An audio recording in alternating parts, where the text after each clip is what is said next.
Some more Cowboys live Q&A. First up from Hunter West. What sort of contract do you think Byron Jones will command if he maintains this level of play? A very good question. I almost want to come back in a year because I think that overall the cornerback market is due for a reset. We saw it with quarterbacks. We saw it with linebackers, off-ball linebackers this year. The cornerback market hasn't really undergone that in quite some time. Now, of course, players are going to ask for more and then come down, but no one's making more than $15 million per year. Tremaine Johnson's making $14.5. If Byron plays like he did in the first 3 quarters of last year before his hip started bothering him, he can command $14 or $15 million. He can ask to be the highest paid cornerback in the NFL, and someone will probably pay it to him. Might not be the Cowboys, but somebody will. So with the way the salary cap rises each year, you're probably looking at about $15 million for Byron Jones. If you can get him for less, I think that'd be a pretty good steal. From Sparkster H8R, who would you choose to get as a safety? Eric Berry, Trey Boston, or Karl Joseph? I'll power rank them for you. Number 3, Karl Joseph, because of the opportunity cost. In addition to paying him, you got to give a draft pick too. That's a little bit pricey there for a player. I think they're all relatively equal given the injury concerns for Eric Berry. He is my number 2 selection. And then my number 1 guy, because of the price tag, because of the non-injury concerns, I'm going to go Trey Boston.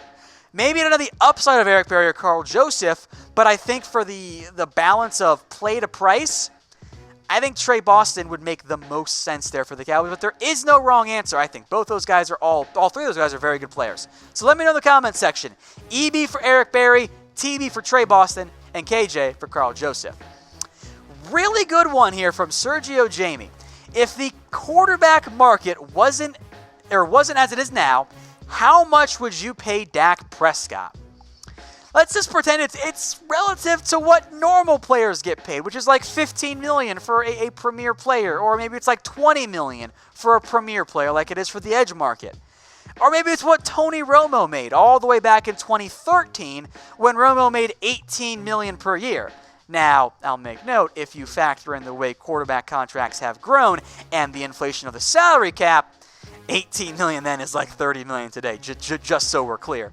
But if it's all equal, there isn't a weird broken quarterback market, 16, 17, 15? Somewhere in that range if the market wasn't weird. But of course, that's not how the market works out. But a good question there, Sergio, and one that I had to think about quite a bit. All right, Brett Rowe, do you think Dak will take a team-friendly contract? As we've said many times on air, define team-friendly. Is team-friendly 29, 28, because that kind of is team-friendly in today's market.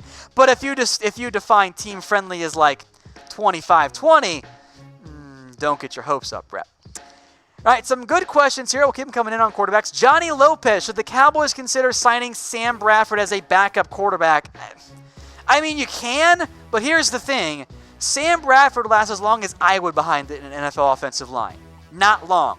His body's broken. It's done. So you can bring him in as a vet mentor, but then why wouldn't you just sign Josh McCown, who's, I think, just as good right now as Sam Bradford? So, look, Bradford, his body has failed him. He's broken. I'm not that interested in him.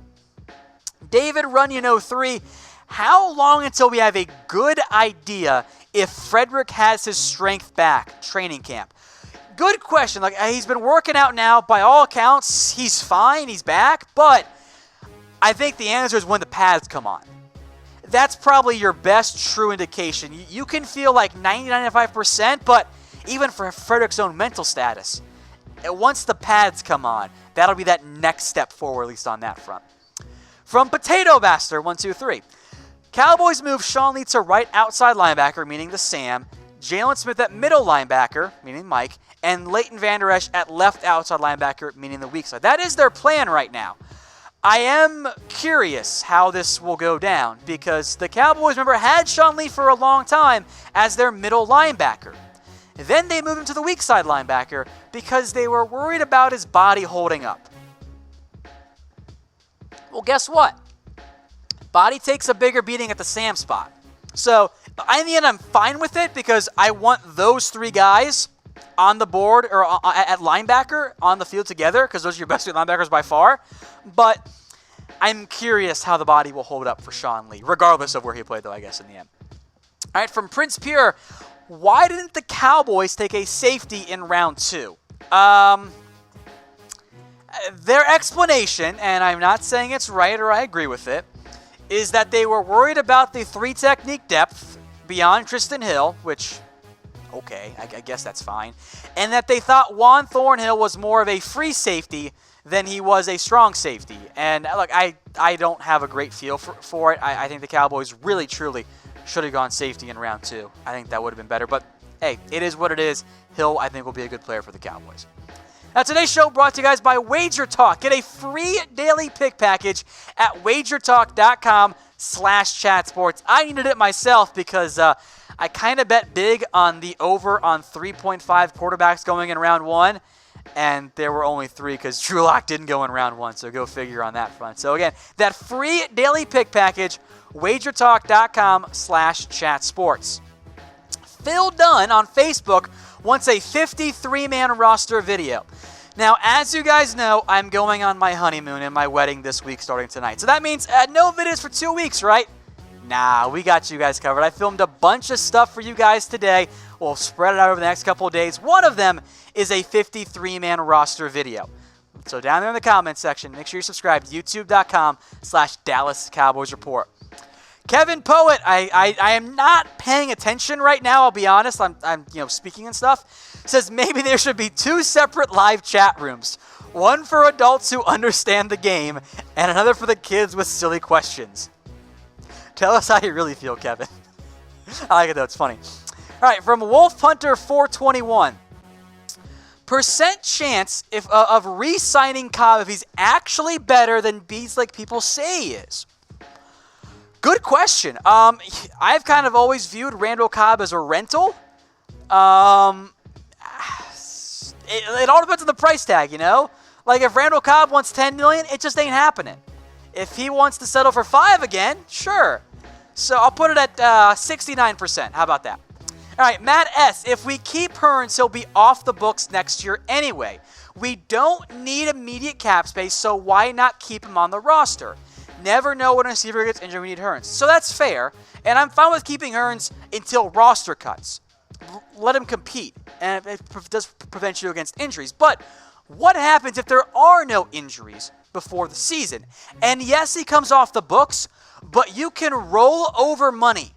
So you can save $5 million now and have it as well next year. So that extra $5 million gets pushed off. So yeah, you don't need immediate cap space, but you're going to want it next year. So why not take that $5 million now and throw it towards Amari Cooper? I think that makes more sense, and it still saves you that $5 million in the end. Alejandro de La Garza, I butchered that, I'm sorry. Do you think D. Ware is going to come back? Maybe as a consultant, not as a player. That never really made a whole lot of sense, even though it was fun, right? But as a consultant, I don't see the downside there. I think that makes a lot of sense for the Cowboys. Jaxson Kinney, what do you think the Cowboys will have as their record? I put the over-under at 10-6. I think that's a reasonable expectation given this tough schedule this year. Maybe they win 11. Maybe they have some injury problems and win 9. Luck's a big factor. That's the nature of the NFL. Over, under 10-6, and guess what?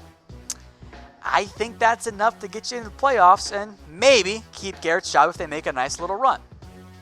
From Robert Norton on Facebook, what about a backup quarterback? Don't get your hopes up, unfortunately. The Cowboys haven't shown interest the past couple of years. They drafted Mike White. I think their plan right now is to roll with Cooper Rush and Mike White. Hopefully Dak stays healthy. I'm telling you, you do not want to see this Cowboys team with Cooper Rush or Mike White at quarterback. It ain't going to be pretty. Gabriel Rodriguez, will Donovan Wilson turn out like Xavier Woods? Both drafted 6th round, not high expectations at the time. I feel like mentioning Wilson and Woods together kind of does raise the expectations a little bit. I mean, it's certainly possible, and I know it's not the super hype you guys want to hear, but let's just wait and see. And let's remember that Wilson's number one goal for now, of course not long term, is just to make the roster. That's the battle for him. He's not fighting to be a starter right now. He's fighting to beat out like Kevon Frazier for the number 4 role.